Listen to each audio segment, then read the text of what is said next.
Hello everyone, and welcome to Dream Team. I'm Trent Lenkarski, And I'm Alice Langlois. and this is our new episode.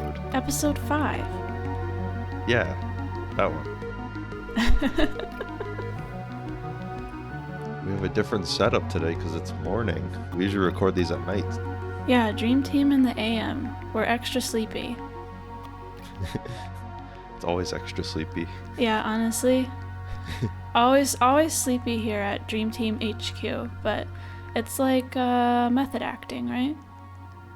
Yeah. It's how we create the most immaculate vibes for our listeners. We have to be sleepy. Yeah. Which is easy for me because I'm always sleepy. I'm always sleepy too. I'm like that scene in, is it The Avengers, where like they're talking to the Hulk and they're like, "What's your secret?" And he's like, "I'm always angry." Whoa. That's me, but I'm always sleepy. You're like the sleep Hulk. Oh my god, new superhero idea. I can go to sleep at any time. Ah. It's like the Kirby sleeping power. At any time I could just snap my fingers and like a little nightcap appears on my head and I just go to sleep for a little bit. Mm-hmm. That's the best power in Forgotten Land. But anyway, this isn't the Kirby podcast. No. This is a sleepy podcast about dreams. Yeah, can I tell you about a dream that I had? Of course. This one I had about a year ago. It's the most recent entry in my dream journal, which I reserve for like mostly cooler and or longer dreams, but I picked it because you're in it for like a second. Oh my goodness, special guest. Yeah, you make like a brief cameo in the beginning and then disappear, but I thought it was kind of cool. Oh no. Okay. I also wrote it out a little bit better this time. I feel like I was all over the place with my notes last week, so I wrote a little story for you. And this one doesn't have a name. I usually name my dreams, but this one just says it's from July of 2022. In the first act, I was in a shady forest. There were familiar faces around. Trent? What? What? That's me. Pluto, who's a friend of mine from Portland, and other people I half recognized. It seemed like a campground of sorts. Trent had a van parked near a cell tower and tried to show me something about the grounds, or the tower, but I was interrupted. On several occasions, I tried to meet up with others at the site to play music or just hang out, but each time I arrived too late or got lost. Eventually, I found myself in a part of the woods I didn't recognize, and my friends were gone. After a while, I ran into some people I didn't know, and some talking animals. Without realizing it at first, I was taken as their prisoner to a cottage, deep in a forest among a cluster of smaller wooden cabins. The animals and people went inside to celebrate a holiday, which I thought might be midsummer. Inside, the people were setting a table for a meal, and I was made to sit on a step behind the table, where a fox or coyote-like creature kept an eye on me. I noticed that there was an open window nearby, and waited until everyone was distracted with their food. Eventually, I made a break for it, squeezing through the window and suddenly shapeshifting into a dragon. Surprise, surprise. No. A classic Alice dream. Alice classic. I was quickly pursued by an older woman from the cottage who seemed very angry with me. She gained on me quickly using a witch's broom, and I tried to deter her by shooting fire when I could. We had a brief confrontation in a canyon at the edge of the woods, and I was finally able to ward her off and escape. After calming down, I went back into the forest and wandered around, lost, until I found an uninhabited shed full of normal, non-perishable food items, jars of peanut butter and jelly, and cans of fruits and vegetables. After pausing there, I went north to try and escape this strange, magical realm, still stuck in the form of a dragon. I eventually reached an impossibly tall ridge, lined with a row of redwood trees at the base that were almost as tall as the wall itself. I started to try and fly up the ridge, but it was so steep it was nearly perpendicular to the ground, and there was no room to fly between the trees. The woman finally tracked me down as I frantically tried to escape the basin. Less angry this time, she approached me more calmly and explained that she knew I was lost, and that I was from the human world, and that she was from there too. I didn't trust her after our earlier chase, so I kept trying to fly up the ridge until I exhausted myself and became human again, collapsing on the ground. The woman took me back to the cottage, and I woke up in a bed sometime later on the upper floor. Alarmed, I tried to escape again through the window, but I was too worn out to make it far. The woman was waiting for me outside in a garden. She explained to me how she became trapped in the forest, but decided to stay and help other lost beings, including some of the people I saw earlier in the cottage. She showed me a plant in her garden, and tearfully explained to me that it was all that remained of her son, Ryan, who was exposed to too much magic in this world, and the reason she decided to stay, so she could be with him. The inherent magic in the forest was also what caused me to shapeshift and allowed the woman to use her witch's broom and cast spells. I leaned down to the plant and realized I could understand it speaking to me, and I told the woman that her son said hello. The woman and I eventually began discussing how I could properly escape the basin, but then I woke up. Whoa. The magic world. Yeah, I was stuck in the magic world. And I didn't know where you went and all my friends. I know. Hey, come check out this cool town. Wait, where are you going? Yeah. Oh. Oh, man. I kept trying to hang out with you guys, and then, I don't know, I couldn't find you anymore, and I got lost. But the pull of the magic was too strong. I guess so, yeah. I'll post a little drawing of it when the episode comes out, but I had a little map of the world. It was basically if you scooped a big bowl out of the earth, and then the magic world was at the bottom of the bowl and the normal world was at the top. Ah. It was cool though. Very good. Mhm. It had all the Alice staples to it. Yeah, getting chased by somebody, turning into a dragon. Talking animals, yeah. Magic, getting chased. Couple cameos from people. Yep. Awesome. What about you? Yeah. So I have a Trent classic, another short one.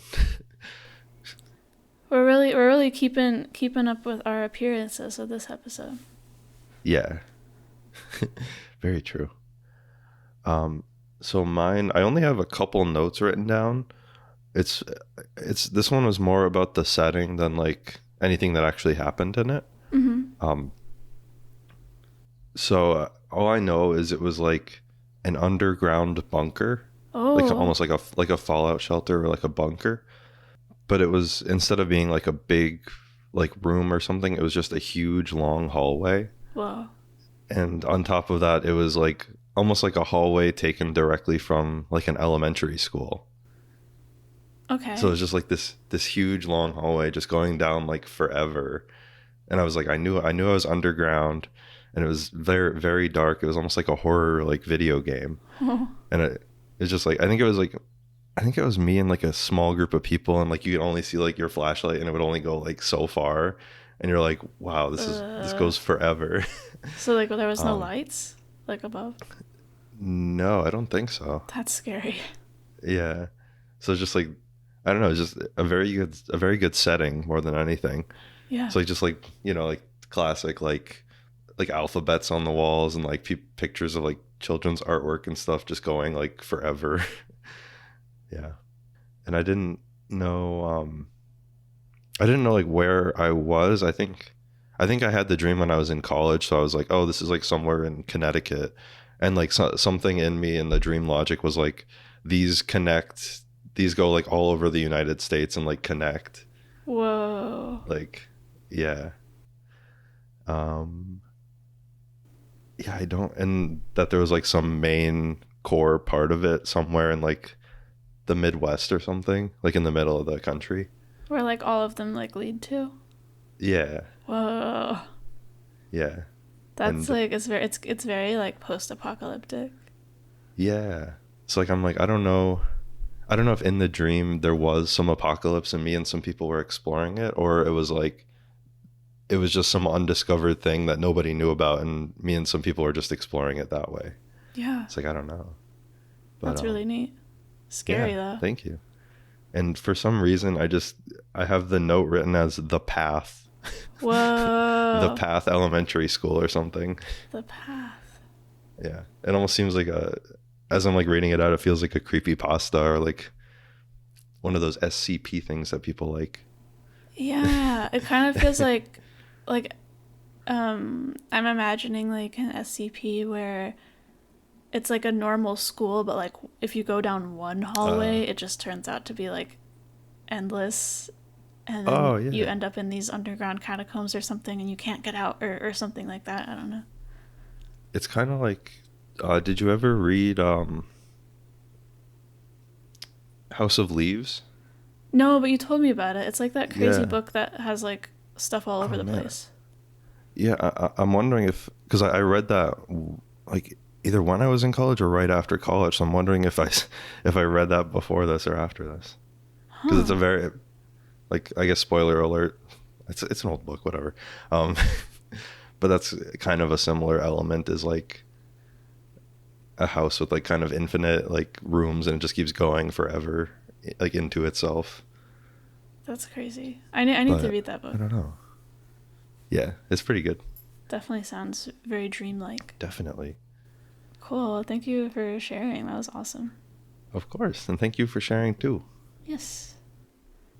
Man, my brain's pretty full of knowledge right now, but like if I had like one or two more facts, that'd be pretty cool. Like maybe a dream fact?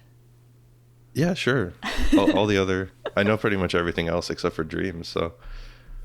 Well, I've got some great dream facts for you today. Whoa.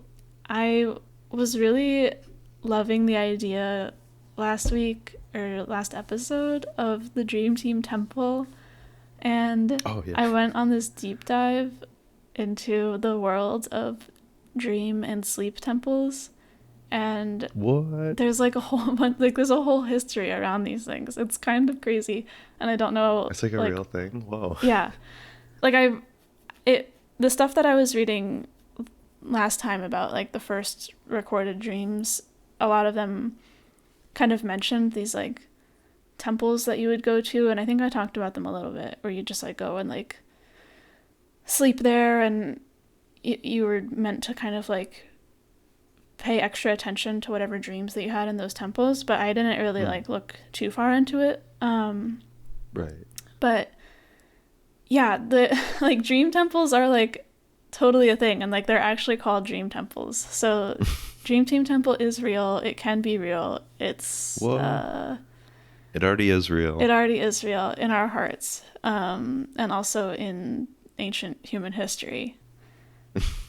These temples have existed since like ancient Egypt, like 4,000 years ago. There have been temples that were like for sleeping and dreaming in, and they were usually kind of like hospitals, sort like they were like a healing center. Like you would go there if you were having a bad time, like if you had some like physical or psychological ailment.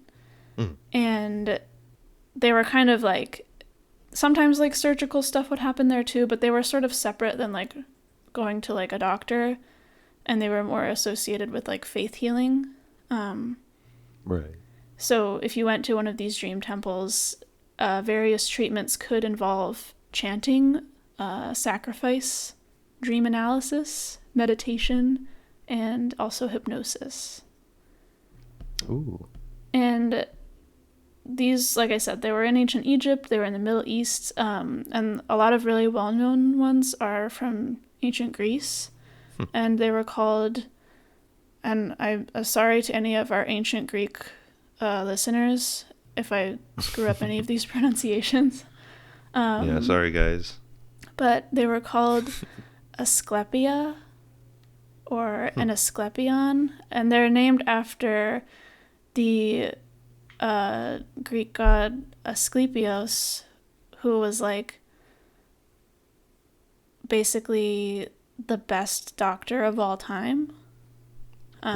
He was like, you know, so good at healing people. He basically became a Greek god. And the god of being a doctor. yeah. Some of you might recognize his like staff, which is like a winged staff that has two snakes going around it. It's like, I don't recognize that. It's like the symbol. What is that? It's like No, I'm joking. It's like the symbol of being a doctor even now. Right. And that was his like special staff from Asclepius. And so people would go sleep in these temples in the hopes of being visited by Asclepius in their dreams and being told by him how to cure whatever was going on with them. And so they would go there, have a dream, and then there would usually be a priest there, and they would go and tell the priest what their dream was, and the priest could help them figure out what they were supposed to do to feel better. And the cool thing is that we have like a lot of written accounts from people in ancient Greece saying that they went to these temples and that the treatment worked. Like there's a lot of like positive testimonies. Whoa. But it's kind of funny because I was looking into like what kind of treatments they were saying were working for them, and a lot of them were just like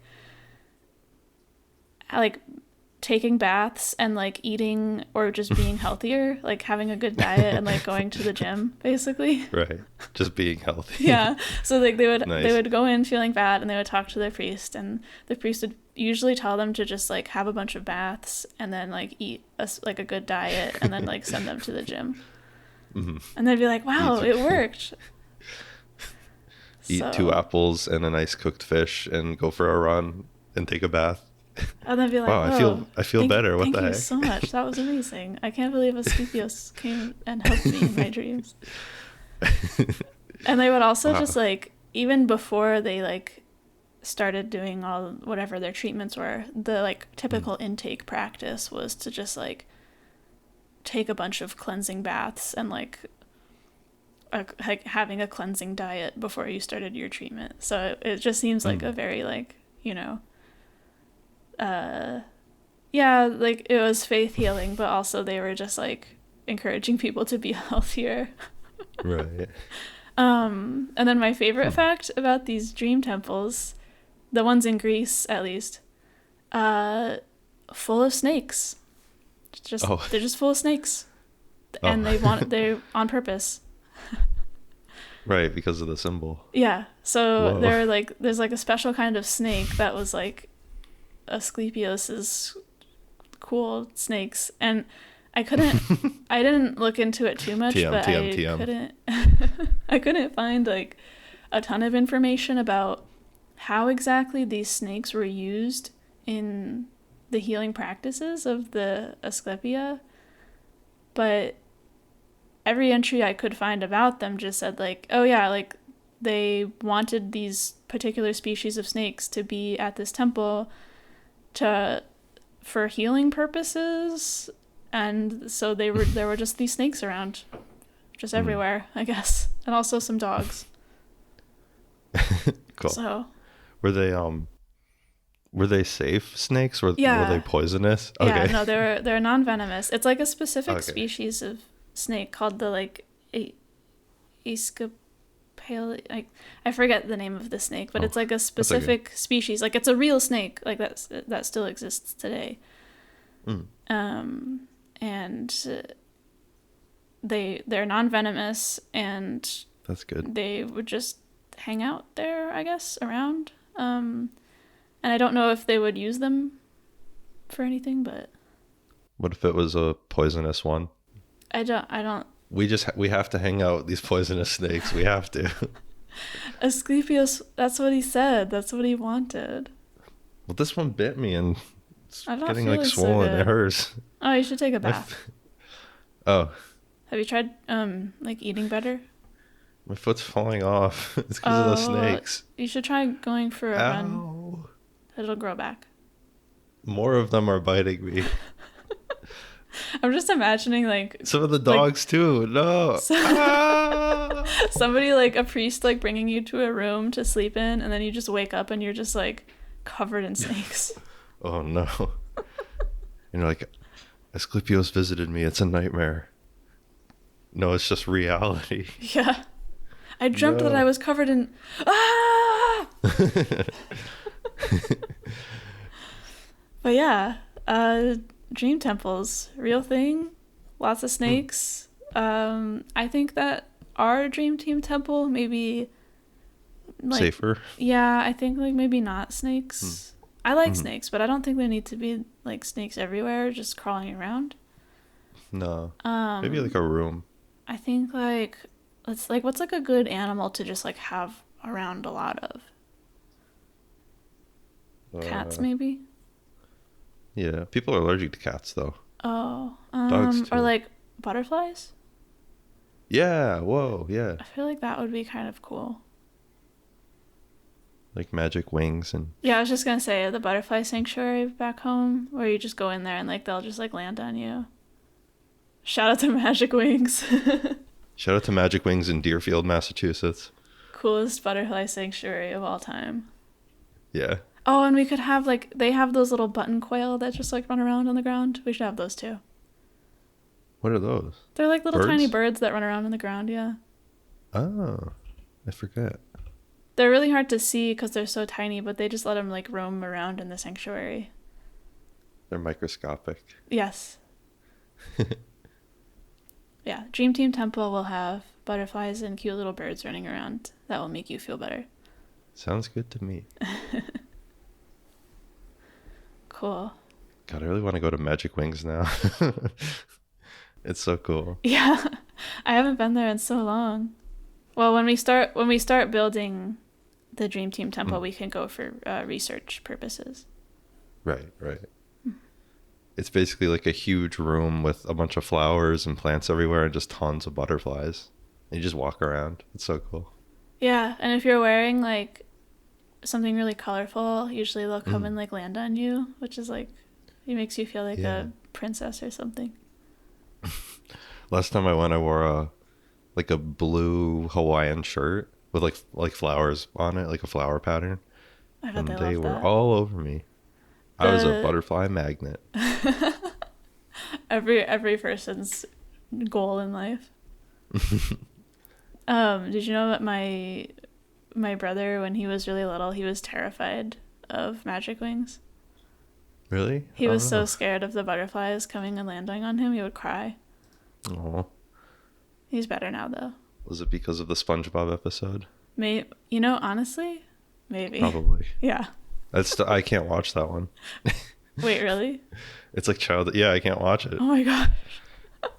It's so that one episode is like designed to scare people, I swear to God. I can see that. Yeah, it's like a normal episode and then it's like this horrible close up of a butterfly face with a loud sound. Like it's designed to scare you. I guess that's true. It's like conditioning. Honestly, yeah, you're probably right. I wonder if that's what it is. Anyway, shall we read some submissions from our listeners? Yes, that sounds like a good idea. Yeah, I can get started with BG's dream. Thank you, BG. I dreamt that one of my cats knew how to talk, but she would only talk to me. She wouldn't talk to anyone else in my family. She didn't understand English very well, so I had to speak in a simple way to her. And she would quietly whisper responses. Like, I would ask her if she was hungry, and she would whisper, yes. I was trying to convince my family that she could talk, but she wouldn't do it in front of them, and they all thought I was crazy.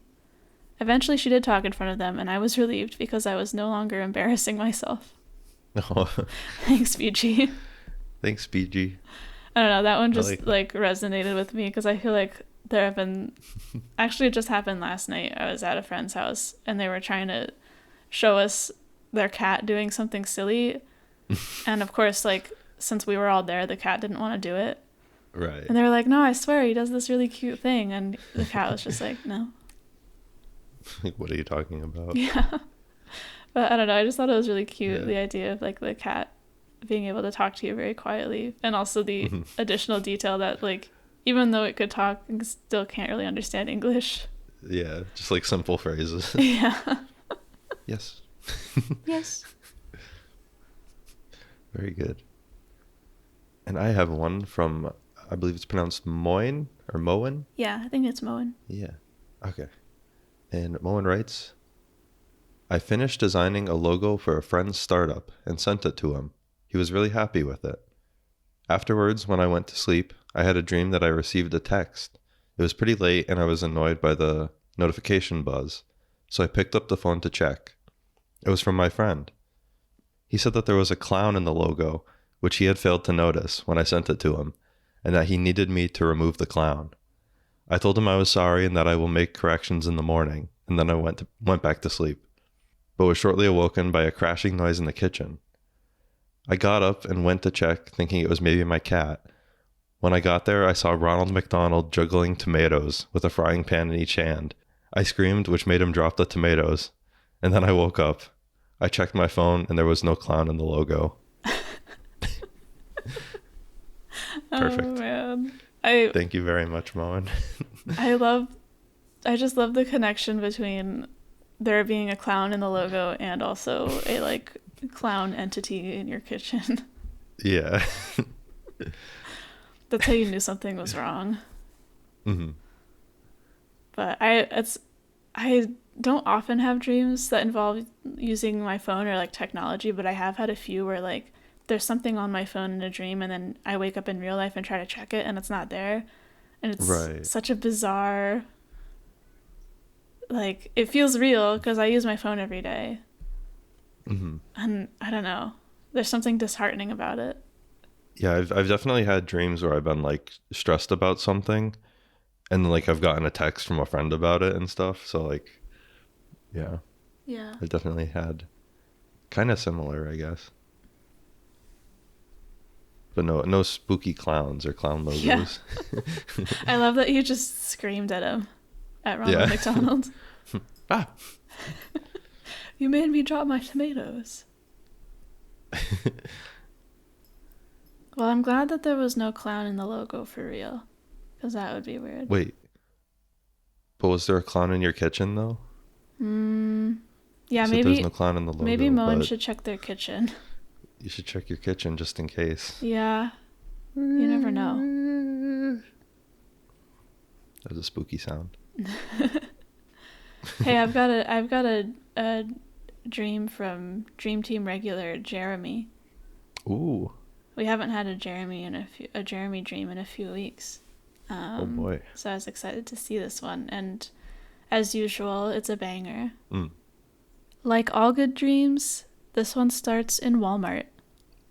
Hell yeah. The store gets taken over by thugs. I knew they were thugs because of all the denim and mohawks. My friends and I went to the hardware aisle and used some of the electrical tape to put bands on our arms so we could find each other again. Oh. Then we split up and started walking. The thugs started to pull people over.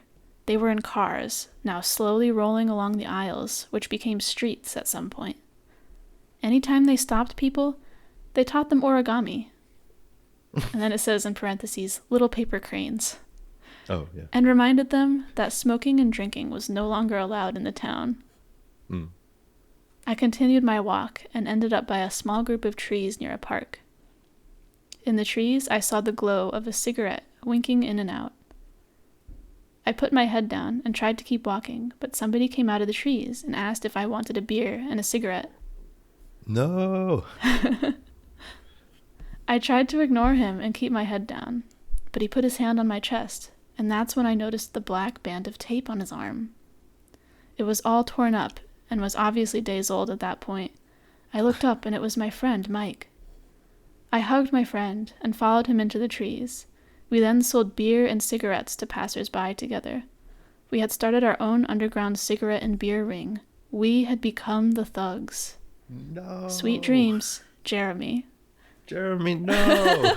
How could you, Jeremy? You became what you swore to destroy. No. I love that so much. Just like the cinematic moment of like seeing a stranger and then your eyes traveling to that old black band of tape on their arm and being like, Mike, is that you? It is you. It feels also like some sort of like post-apocalypse Mad Max worlds that's been taken over by people in different factions or something, and they like it's just so funny. Just guys that want to be bad and drink beer and cigarettes, and guys that want to teach you origami. It's like a disease that makes you wear denim and have a mohawk, want beer and cigarettes. Yeah. Oh man, thank you, Jeremy. Very good. That was a blast. Thank you, Jeremy. And thank you, everyone. Those were some great submissions this week. Yeah, and if you ever have a cool dream that you want to share with us, where can people send it? They can send it to dreamteampodcastsubmissions at gmail.com. And hey, I know I mentioned this last time, but tell a friend about Dream Team, or if you know anybody who has cool dreams, send them our email so that they can share their dreams with us. Yeah. That would be awesome. Also, if you want to see like pictures and stuff, you can also follow us on Instagram. What is that? It's I think it's just Dream Team with Alice and Trent on Instagram. Yes. Correct. Yeah, that's right. Yeah, I post a little series of images with every episode. If there's any drawings from our listeners, I'll usually share those, and any additional visual aids that have to do with my dream, Trent's dream, or the dream fact. So give us a follow on there. Hell yeah. Let's see, anything else that we should plug? Like real world things? No, just whatever. We don't usually do that. Do you want to do that? Because you have a thing coming up, kind of. Yeah, but it's not like a thing. It's only a thing that Portland people can go to. That's okay. Maybe we have a Portland listener. Okay. Well, or a few. I guess I'll plug it then.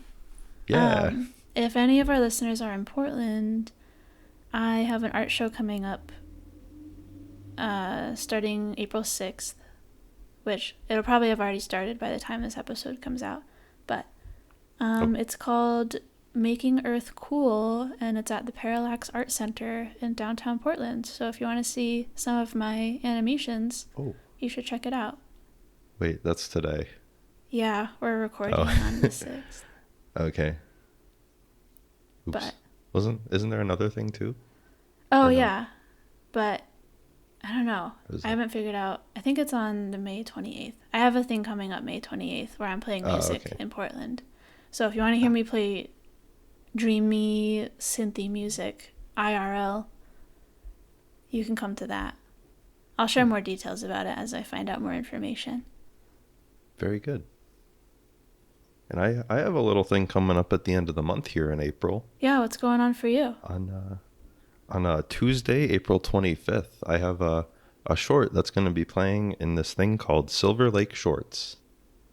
And it's Tuesday the 25th. I'm not sure what time, but I think it's at night. I think it's like 7 or 8. And it's at this bar called El Cid on Sunset in Los Angeles. Cool. Yeah. And it's going to be awesome. There's a bunch of other people showing stuff. Just a nice little thing. Hell yeah. Yeah. That's all I have, though. Cool. Well, I hope that all of you listening sleep well and have sweet dreams that you can send to us, hopefully, for next time. That'd be cool. Yeah. But yeah, thank you for listening. Take it easy. Sleep well. Have sweet dreams, everyone. Good night. Good night.